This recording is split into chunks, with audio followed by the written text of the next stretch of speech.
you are in a relationship today and it feels like there's no prospect. It feels like that guy, it's not going to make a good husband. You're not even sure of what the future holds. You love him so much, and you don't know if he's going to make it. Sincerely, you hope he makes it, but you're not sure. You don't know if she's going to be a good wife. And that's human. It's part of us to be uncertain. And most of these problems start with us when we're in a relationship. For example, you're in a marriage and it's become so difficult for you and your partner to do some basic good things in marriage, like have a good relationship, have a good prayer time. It doesn't start from now. It started back when you were still dating. And that's what we'll be looking at today, called Master Key. And before I start, I will say go nowhere. So catch up with you guys.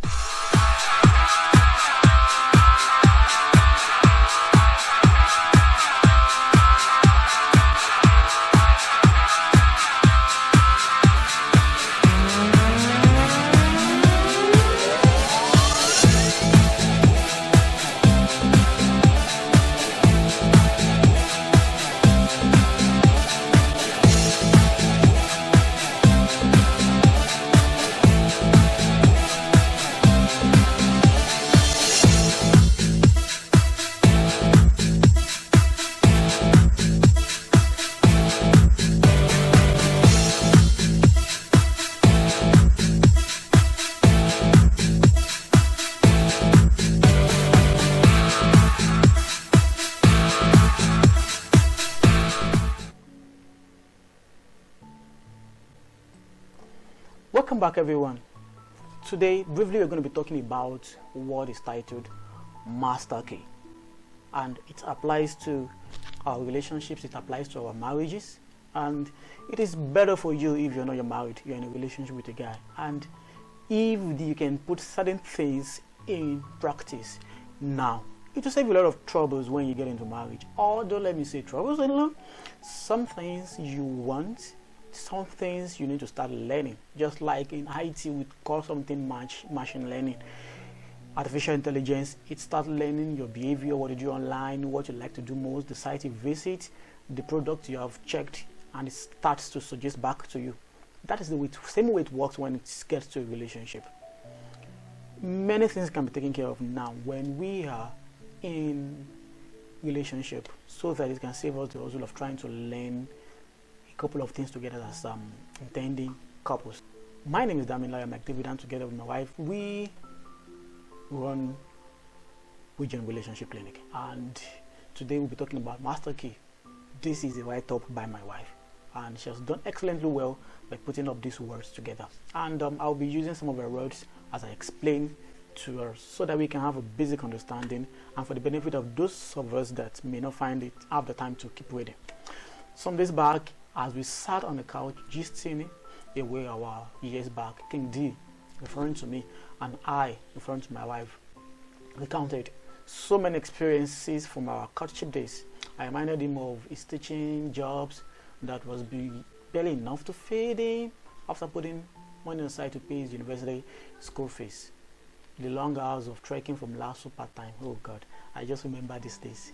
From Lasso part-time campus to estate, because transport fare wasn't in the picture, and right there we became overwhelmed by the realities of God's goodness. And she was just trying to bring back the memories of when we were still struggling, and this is possible for every relationship. This is even not possible, it's going to be the reality of every relationship, the times of little beginning. And that's when we start looking into the future of what the possibility of what each and every one of us can become. And that's when you start considering, okay, what are the skills this guy has, what are the skills this lady has, what qualification does he have, what qualification does she have, so that, okay, even if it looks as if things will not get better today, at least we have something in focus. And that's what we call prospect sometimes. And we were talking about those days when I could barely feed myself, and I was living in Jakonde State, Isolo, and my campus was at Sele, Okota, and many of us who are familiar with that environment in Lagos would know. And virtually every day I would walk from Jakande Estate to Sele Express. Okay, let me just give you how long it takes. Barely, you walk like, let's say, 1 hour. And so I would walk 1 hour to school, walk 1 hour back home. And I was a part-time student because I had to work. And I was being paid 8,000 naira, which could barely feed me. Now, we now looked at the things where we were and where God has brought us so far. We're certainly not there yet, yeah, but confidently we are living in the midst of some answered prayers to God's glory, which glory be to God. Now, answered prayers, what does it suggest? It suggests that we were praying even when we were in our relationship. And, while at it, the Holy Spirit reminded me of our Friday routine all through the courtship days and even into the marriage.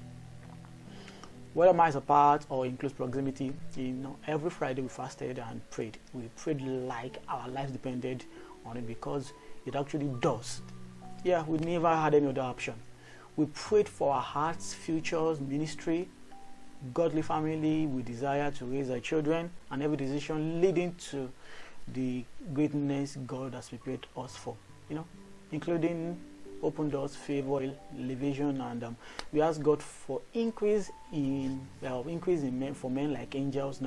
We prayed for so many things, and then that was the era of when we had this extra call, and it was a beautiful time for people who were actually in love to communicate. A lot of people were using that as avenue to pray. Some people were using it to read, but for lovers, people that were in relationships, they were able to use the opportunity to communicate with each other, 12 midnight at 12 a.m. till 5 a.m. and many people would talk. Now, we decided that I never said we're not using that to talk as lovers, no, but we ensured that our Fridays were for prayers, because I was in Lagos, she was in Kwara State, and the distance was there. And as a result of this, God so good, the innovation came, the invention came, and the promotion came from MTN. Glory be to God. God bless MTN. Then that we could pray together, that we could use the opportunity to make up freely, and we used that venue because we never had those chances to really pray together. But we needed to prepare for our future. That was we didn't want to wait till we get married to start preparing for our marriages. No. There's no time we cannot pray. But do you know that it is an investment? The Bible says the seed time and harvest will not cease. Whenever you plant something, there must be a time, and the time starts counting from when you have planted your seed. So if we wanted to pray together and we needed to wait till we get married, that's when the time will start counting. And because we never wanted to wait, well, we might not have this understanding then, maybe now, but God so good, He led us in that direction. We were praying from that time, so it was easy for our germination to come so quickly. That was why few months into our marriage, in like 2 months, things started changing. Things started turning around rapidly. Yeah, it was that fast. But let's say if we had waited into marriage, yes, God would still do it. But the seed time and harvest will still count, and maybe a couple of months, years back into the.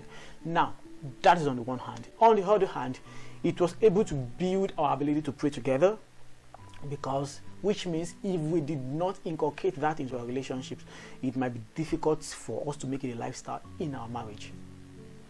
And that is the second point. I've mentioned the point of we needed to speed things up by start planting early, so that the time can start counting from when we were still dating, not until we get married.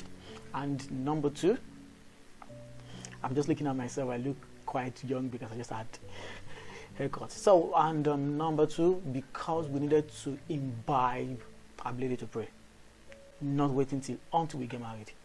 Now, but with assurance, we want to tell you today to never underestimate the power of praying together as lovers in courtship or marriage. It was no joke when God expressly mentioned that if 2 of you shall agree as touching a thing, then it shall be done unto you. Yeah. It is just like a flood. When 2 people pray together, not that God will not answer when one person pray. No.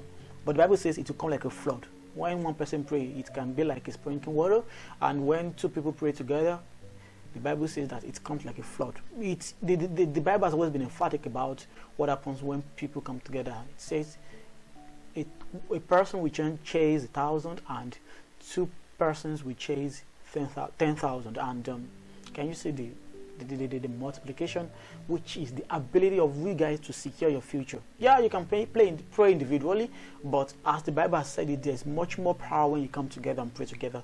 You enforce the realities of your prayers coming to pass in the realm of 10,000, and 10,000 more faster, 10,000 more yielding. That's it. Way it comes. If instead of your blessings coming in a sprinkled manner, it comes like a flood. That is the benefit that comes with when you guys start praying together from now. As long as you know that, okay, this is the person I want to marry, this is the person that is going to be my husband or wife.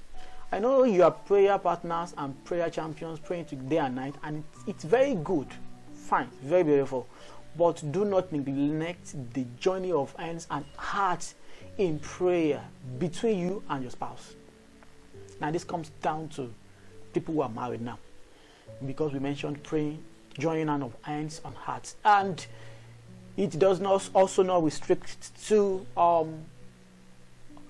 people that are also married. If you're still in a relationship, we say courtship is a rehearsal of marriage, excluding the intimacy part of it. Anything you want in your marriage should start building up in your courtship: finance, the spiritual lives, trust, all those things. You don't build them up in marriage. You build them up when you're still in a relationship, including your prayer life. And that's when you join my wife and I, we joined hearts together, because we were not in close proximity, and we needed an avenue. So we were praying virtually, and it worked out for us. And when you have the opportunity to just come together and pray, even as people who are still dating, you can still come around and pray together by holding your hands. And just that, don't give in to privacy. If you need to do that, look for an open place. Go to a church, go to a campground. If you know that you really need to pray together, not that you not do it in a private place. The devil is so smart, and that's why we said, if you feel that's going to be dangerous, you can still join your hearts together.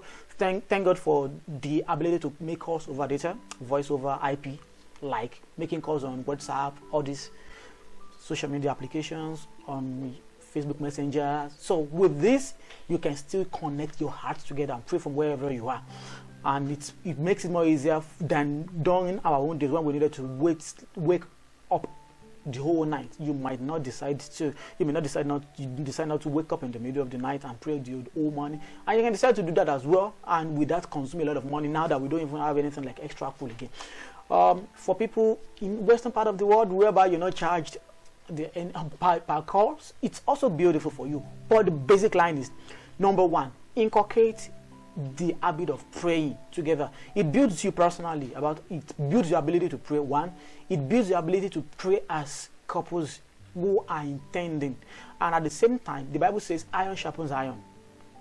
When iron rubs against each other, it gives you the ability to one to sharpen the other, and the other one to sharpen the one. So, and at the same time, it fastens the delivery, the turnaround in your marriage. You don't have to wait. Your seat time is shortened because you have started earlier.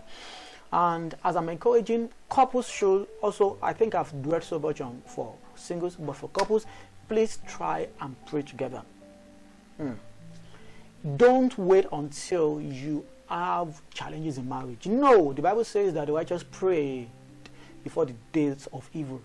Don't wait till you are using prayer as a warfare. No, use prayer as thanksgiving, use prayer as seed. Pray ahead so that you will limit and reduce the amount of battles you're going to face in marriage. There will definitely be challenges waiting for you in marriage.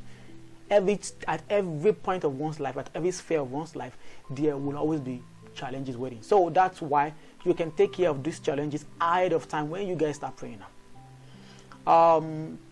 Pray together as one, hold your hands, hold your heart, get lost in worship, and see what God will do in your life. There's a place of congregational prayer, prayer partners and family order, but you see, none of this should take the place of the other. There's congregational prayer, the one you have to do with multitudes. Maybe you go to church and you guys have to pray together, and there's one you have to do together as husband and wife, or husband and wife to be, which may not include your children. And there is a family altar where the whole family comes together and pray. And situations whereby we have the father, the mother, and the children praying in the same room, and dad is still sleeping. It's a function of not building the lifestyle of prayer while we are still singles. That's why most of the time it looks as if fathers, men, are spiritually lazy at home, which should not be. You're supposed to be the priest of the home. You're supposed to be the firebrand that is trying to influence other ones. But most of the time I've seen a lot of fathers, because nobody can question them when the children and mommy are busy praying, daddy is still sleeping, or daddy may not even be sleeping but listening to news, reading the newspaper, which shouldn't be. You need to set a good example. But for you that you're not yet married, this is the time to set that good example to yourself first before you set it to your wife and your children, because you cannot give what you don't have. And I hope this has blessed you. This series will be coming to your ways every week as we make use of certain discussions that affect our marriage and our relationship. Don't forget to follow us on every social mechanism. We're on YouTube. Look for us with the name Region Relationship Clinic or at Region Relationship. On Instagram at Region Relationship Clinic. On TikTok at Region Relationship. And you can also go to our website regionrelationship.org. For married people, we have a platform that is called Sex Uncovered for Mr. and Mrs. whereby we discuss anything that has to do with marital sexuality as well as it is.